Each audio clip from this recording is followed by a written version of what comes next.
tú eres el síndico de La Vega a partir de ahora.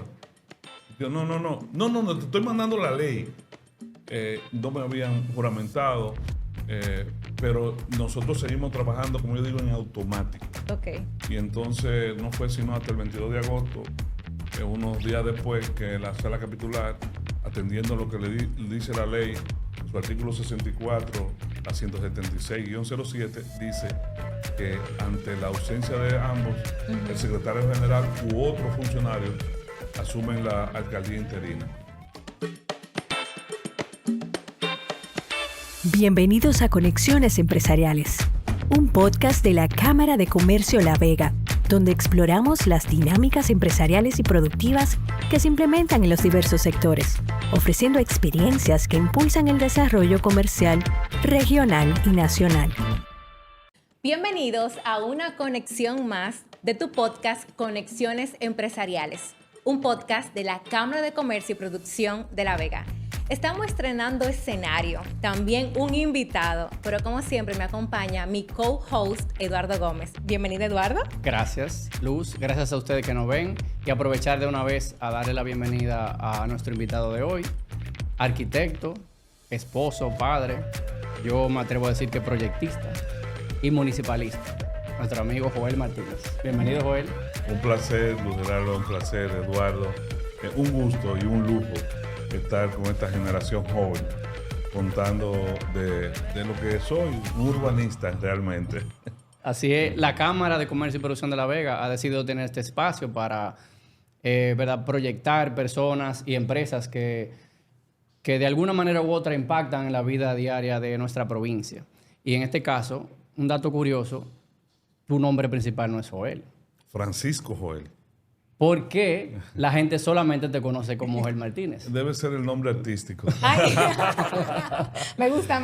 Joel es más rápido, más... Pero tu papá tenía ese nombre. Mi papá se llamaba Francisco Antonio Martínez Hernández. Le decían Fran Hernández, el fotógrafo, porque la fotografía se llamaba Fotografía Hernández.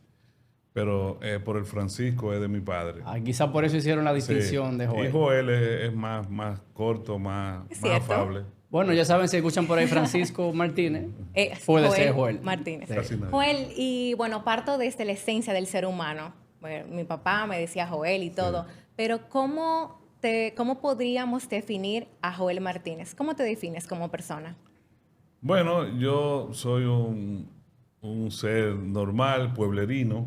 Yo siempre me gustó estar en La Vega. ¿Naciste en La Vega? Nací en La Vega, me crié en La Vega. Aunque estudié en Santiago, estudié en el Colegio Agustiniano, luego me fui a Santiago a hacer arquitectura o estudiar arquitectura. Y la gente de la capital me decía, ¿por qué tú no te vas para Santo Domingo? Y yo decía, no, es que yo amo La Vega, la escala de La Vega me gusta, soy del pueblo, de la ciudad. Y entonces, con esa visión desde siempre, me crié y siento y amo La Vega. Y en tal virtud yo siempre he pensado... Y siempre dije que yo quería estar cuando La Vega despertara y explotara. Y entonces, explotó. ¿estudiaste aquí la secundaria en Los Agustinos? ¿Tu universidad? Me fui a Ocamaima, hice Santiago. licenciatura en Ocamaima de arquitectura. Luego me fui a Harvard a estudiar unos cursos en la escuela de graduados. Y luego, por unas condiciones de lo que era la parte... pública, comencé a hacer diplomados en INTEC, en otras universidades dentro y fuera, y diplomados en muchas partes de Latinoamérica, y aquí estoy. Y bueno, ¿en qué momento entonces sientes una inclinación o un amor por la arquitectura? Porque también te conocemos como arquitecto. Bueno, mi primeros pininos, ¿no?, fue ser arquitecto de profesión. Y en ese sentido, en el 83, que fue mi año donde me gradué, habían pocos arquitectos en La Vega. Y yo comencé a trabajar, me dio la oportunidad Francisco Arido Batista de Casa Amarilla, Pedro A. Rivera, Boy Canaán, Félix Vázquez en Cotuí. Y de buena a primera yo me convertí en un arquitecto para grandes empresarios. Y entonces otras firmas de ingenieros como César Arturo Abreu me dieron oportunidad de hacer trabajo de diseño porque no habían muchos arquitectos. Mi oficina estaba frente al Banco de Reserva y yo comencé a reclutar otros jóvenes que pasaron por mi oficina a hacer como dibujantes labores de arquitectura y trabajar como asociados. Y fue una suerte de pasar unos 14 años en el sector privado. Luego vino el 98. Porque entonces se podría considerar Eduardo como su primer emprendimiento. Sin duda, sin duda. Porque fue su primer proyecto realmente, propio. Claro, de su oficina. Y después, antes de que tú entres a la parte municipal, hay una parte que impacta mucho la ciudad también de lo que tú haces, que junto con la empresa Ingeniero Miguel Morilla y Asociados. Sí, donde sí. ustedes tienen muchos proyectos que, empezando con Chimbín, ¿verdad? Que cambió un poco, inclusive hasta la forma de, yo entiendo, hasta de vivir, que volvió a esa vecindad. Y el otro día lo hablábamos entre algunos. Mira, aquí todavía los niños volvieron a jugar entre ellos, tener ese contacto de vecinos. Pero eso es un proceso. Una vez yo completé el ciclo de los 14 años en el sector privado, vino la parte de trabajar con un cliente mayor, que era la ciudad. Y eso ocurrió en el 98, siendo director de la Oficina de Planeamiento Urbano hasta el 2010. 12 años. 12 años. En el 2008, Miguel Morilla, Moji, junto con Heriberto Medrano y yo, hicimos una compañía con una visión muy interesante de Moji. Moji hizo una maestría junto conmigo en planificación urbana y gestión municipal durante 2 años en Ucamaima, y tuvimos otra visión de ciudad. Y junto con esa otra visión de ciudad, también de cómo vivía la gente. Y estudios determinaron lo que necesitaba la gente, y ahí inició los proyectos residenciales Don Chimbín y casi 1,000 unidades habitacionales que hemos construido durante ese tiempo. Pero fue justamente trabajar del sector público, yo como director de planeamiento urbano, Moji también en la planificación y la maestría, que tuvimos una visión de qué otra cosa necesitaba la gente para vivir, y en eso estamos todavía manejándonos en ese rango. Que definitivamente el sector empresarial, en este caso el sector inmobiliario, puede ser parte del desarrollo, o debe ser parte del desarrollo urbano de una ciudad como La Vega, que impacta también en la planificación de hacia dónde se mueve. Y en la calidad de vida de la gente, porque eso que tú apuntabas, Eduardo, de que los niños puedan estar en un ambiente y tomar las calles al final de la tarde, caminar, montar bicicleta en un ambiente de pueblo a esa escala, seguro, cerrado, delimitado, familiar. No lo puede hacer en otras urbanizaciones. Así es. Y nosotros, los menos jóvenes, recordamos cuando salíamos a la calle, volamos chichigua, papalote dicen ahora, y entonces teníamos otra visión de ciudad, de apropiarnos de la ciudad, de las calles, de la parte pública, y eso nosotros lo tratamos de recrear en cada uno de los proyectos de Don Chimbín, Hamaca y demás. Yo sé que tú disfrutas mucho tu hogar y te pasas mucho tiempo en la casa leyendo. Sí. ¿Algún género, verdad, que sea tu preferido? Espérate. Yo quiero primero que él te diga cuánto tiempo él pasa leyendo al día, cuántas horas, porque algo que yo no puedo... Pasaba, disculpa, pasaba. Me cuentan que puede leer hasta 3 libros al mismo tiempo, Sí, y en cualquier rincón de la casa tiene un libro ahí a cuarta para continuar una lectura pendiente. Ese es el pleito con doña Indira. Me dice, por favor, ¿y estos libros dónde los pongo? No, déjalo ahí mismo. Yo tengo libros en el estudio, libros en la sala, libros antes de la habitación, libros dentro de la habitación, y algunos que otros en el baño. Y entonces la lectura ha sido por algo que me dijo mi padre hace mucho tiempo, que no pudo estudiar, y entendía que la formación y la educación era vital. Sí. Me decía, Joel, lee, porque el que lee no caduca. Yo leo de todo. Leo novelas,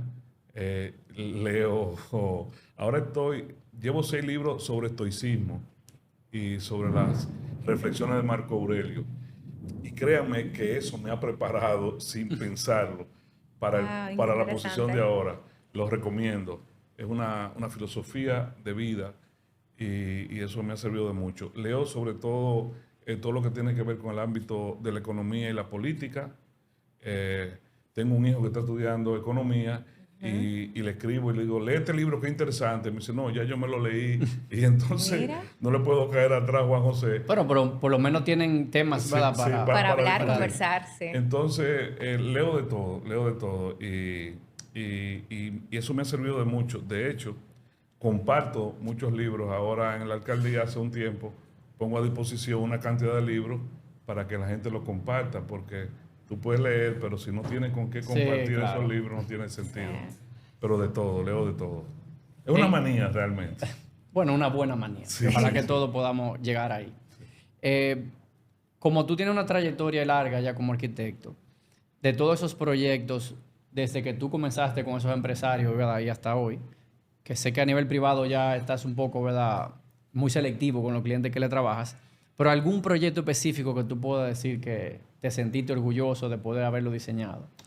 Mira, yo construí un proyecto que no diseñé, pero que realmente me marcó, que fue Casa Jardín.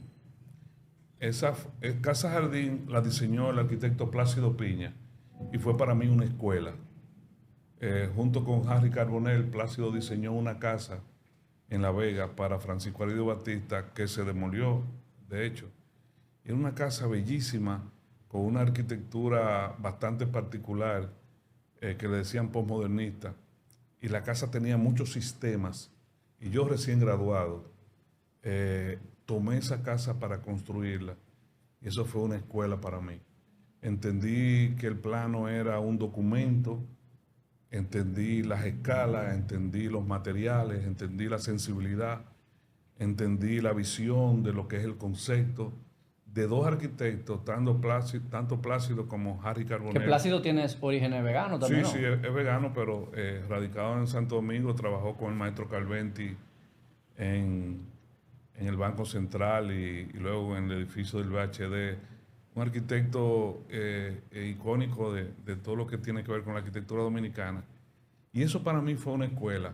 Yo no diseñé esa casa, pero yo aprendí arquitectura durante 3 años que duró la construcción de esa casa y conocer a Rincón Mora y sus vitrales dentro de esa casa, pues para mí fue, no un semestre, fue una escuela. A partir de ahí hicimos una buena relación y bueno, Plácido y yo tenemos una relación que todo y cuanto yo hago, pienso o programo, pues tengo una suerte de consultoría con él para tener una visión de la arquitectura tanto urbana como local. Quizá lamentablemente, ¿verdad? Los veganos no pudiéramos o no pudimos apreciar mucho esa construcción porque estaba bastante resguardada con una pared grande, porque sé de cuál tú me hablas, no la conozco por dentro, pero me imagino, la dimensión de esa casa era increíble. La casa fue una pieza de arquitectura que tenía puertas de 2,50 metros, eran 115 paños de puerta, que la hizo el maestro de óleo, trabajado con caoba centenaria, vitrales de Rincón Mora, toda una tecnología, por ejemplo, del abastecimiento del agua con aislante en cobre, doble sistema para todo, una piscina, un orquidiario. El patio era grandísimo también. Sí, era todo un lote, era casi una manzana. Y esa fue una escuela para mí realmente. Yo siento orgullo de esa casa. La otra casa que tengo fue mi casa, que junto la casa de los Juanes. La casa de Ajá, los Juanes, que la diseñamos, bueno, diseñó Plácido conmigo. Nunca digo que fui yo porque cualquier error Indira me lo va a tomar en cuenta. Un saludo a Indira. Pero la casa de los Juanes también es una pieza que la diseñamos en conjunto y la construimos y es una casa que me da mucho gusto vivirla y compartirla. Joel, quisiera continuar con tu historia. Hablaste sobre Don Chimbín, la alianza con algunos empresarios y bueno, actualmente proyectos que podemos ver que han sido un éxito por su actualidad. ¿Qué pasó después? ¿Me dejaste en el 1980 más o menos? Bueno, nosotros iniciamos en ese año una suerte de compañía que trabajó el sector privado, o sea, me aparté del 1998 hasta el 2010 en el tema público, 12 años como planeamiento urbano. Okay. Después tuve un receso aunque colaboré en el programa de gobierno del ingeniero Kelvin Cruz en su primer periodo, dije que no iba a volver a planeamiento porque había sido una materia que yo había dado y creo que la pasé con buena nota. Entonces, luego vino el segundo periodo y ya para ese segundo periodo Kelvin me dijo, bueno, tú estás muy bien, tú estás tranquilo, pero yo te necesito en alcaldía para que seas mi secretario general. Y entonces yo le dije, bueno, yo puedo trabajar a medio tiempo, de lunes a viernes, y entonces la tarde dedicarme a la parte privada, una suerte de visión de los departamentos. Y me dijo que sí. Okay. Él asumió Fedomo, yo me quedé como secretario general y va a ser 4 años, en febrero 2025. Y entonces desde ahí he hecho lo que he estado haciendo, que es tomar el timón del barco y cuando el barco a veces floja, llamar a Kelvin. Pero ha sido una suerte de tener un equipo formidable de servidores públicos muy motivados, con mucho compromiso, con mucha visión de desarrollo, y eso da gusto saberlo. Gente que no está ahí por el sueldo, que en los ayuntamientos es muy poco, sino por la pasión de servir. De servir. Y entonces yo he llegado con ese espíritu en el ayuntamiento y la vida me ha colocado ahora. Espérese, déjemelo ahí. Todo aquel que es vegano, ¿verdad? Se siente muy orgulloso por el cargo que está asumiendo, que ha tenido que asumir. Pero cuando sonó ese teléfono y a Joel le comunicaron esa noticia, ¿qué sintió Joel en ese momento? Para poner en contexto a los que nos ven, ¿verdad?, de otras ciudades, La Vega, el alcalde renunció y la vicealcaldesa también, y entonces por ¿verdad?, cadena de mando, el secretario general le tocaba asumir, si así lo decidía el consejo de regidores, y este fue el caso. Entonces, ¿cómo fue ese proceso? Bueno, yo asistí a esa rueda de prensa que la licenciada Amparo Custodio dijo que renunciaba y fue una sorpresa. Y fue una sorpresa para mí realmente.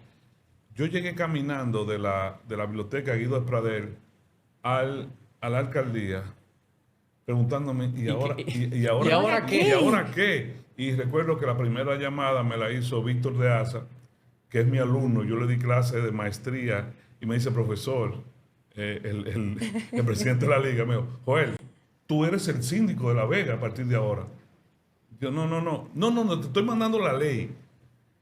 No me habían juramentado, pero nosotros seguimos trabajando, como yo digo, en automático. Okay. Y entonces no fue sino hasta el 22 de agosto, unos días después, que la sala capitular, atendiendo lo que le dice la ley, en su artículo 64, la 176-07, dice que ante la ausencia de ambos, el secretario general u otro funcionario asumen la alcaldía interina. Joel, ¿tu familia cómo asumió eso? ¿Qué piensan tus hijos, tu esposa? Bueno, yo he sentido un respaldo, gracias a Dios, de mi esposa y de mis hijos. Nos cambió la conducta a todos, el horario de todos. Nosotros desayunamos, comemos y cenamos en familia. Y entonces a veces no es posible. Los fines de semana no los negociamos. Sí. Indira había dicho a Kelvin aquella vez, yo no negocio ni los fines de semana ni los viajes. Los viajes hemos tenido que negociarlos. Wow. Entonces, me están apoyando y ha sido una suerte de que mi familia me apoye porque entienden la responsabilidad social de asumir este cargo que yo no lo pensé, no lo busqué, y que la vida, Dios me ha colocado. Han sucedido cosas que yo jamás me imaginé que pudieran suceder, y gracias a Dios todo ha estado marchando muy bien. No, y que también si de tú no haberlo asumido, hubiera sido un problema mucho mayor para la ciudad. Mira, yo quiero hacer una historia que he repetido varias veces, que fue una historia, no sé si habrá tiempo, de Héctor Aristi Pereira, que una vez me comentó que cuando cumplió 15 años, estaba preso cuando Trujillo, y se encontraba en una cárcel, y el guardia dice, pero este chico cumple 15 años, y le pasó un pan, y él se hizo una pregunta, dijo, ¿qué hago yo aquí? Con 15 años, estaba pensando en la democracia de su país.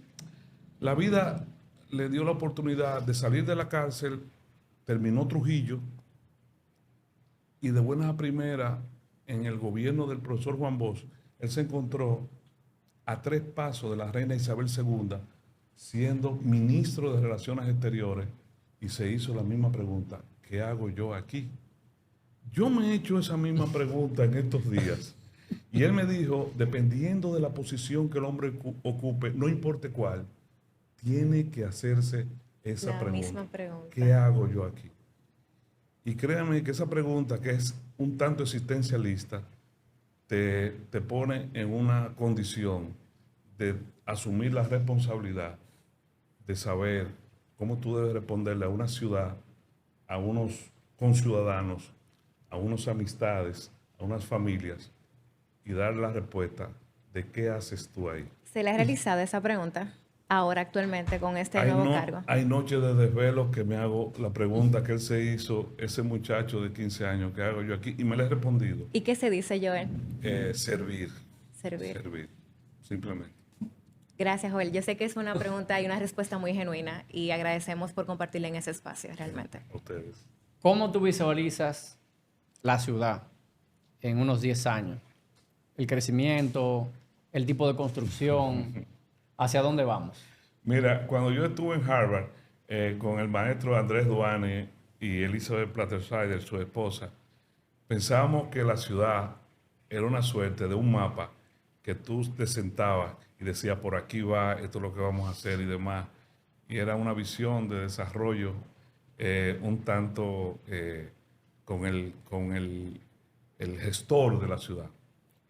Cuando hice la maestría en el 98, vi que la planificación debe ser participativa, que todos los sectores se deben involucrar en el crecimiento de la ciudad.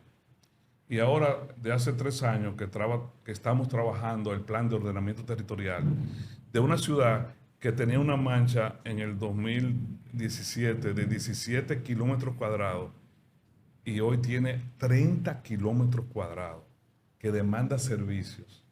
Nosotros visualizamos una ciudad tendemos a ser una ciudad ordenada.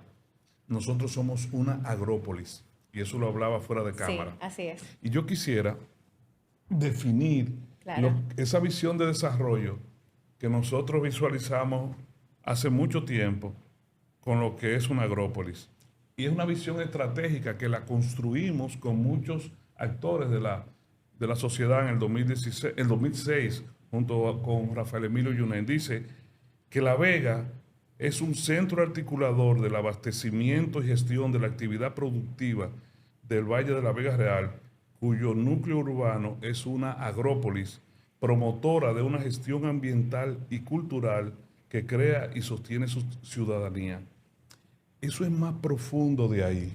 La Vega es una agrópolis. Nosotros, a través de siglos, hemos sobrevivido con 2 polos tan fuertes como Santiago y Santo Domingo, porque hemos podido sobrevivir gracias al oro, a la caña de azúcar, al hato, a la ganadería, a los productos no tradicionales, al arroz, a los vegetales no tradicionales y ahora a los servicios. La Vega ha sido creativa para crecer, para permanecer, y se entiende que todas las empresas que han crecido es porque han sabido salirse de La Vega, de esta agrópolis que genera muchos recursos en los bancos y demás. Y entonces nosotros visualizamos esta ciudad articulada, pensada, construida entre todos. Nosotros a veces añoramos ser como Santiago y no sabiendo que nosotros tenemos que unirnos. Y siempre digo la frase de don José León, no es que pensemos igual, es que pensemos juntos. Y eso lo estamos logrando poco a poco, y ustedes como generación nueva lo están logrando.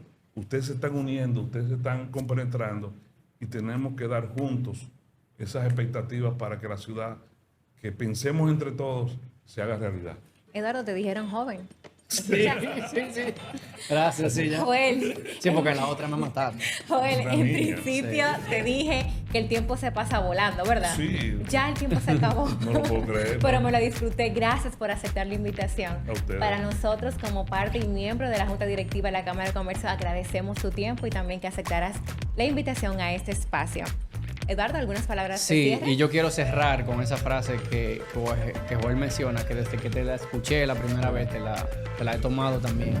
Y es un mensaje a los veganos y al país, que no es que pensemos iguales, es que pensemos juntos. Gracias por estar ahí. Señores, hasta aquí una nueva conexión de tu podcast de la Cámara de Comercio y Producción de La Vega. Por favor, dale like, suscribe y deja tu comentario. Hasta una próxima conexión.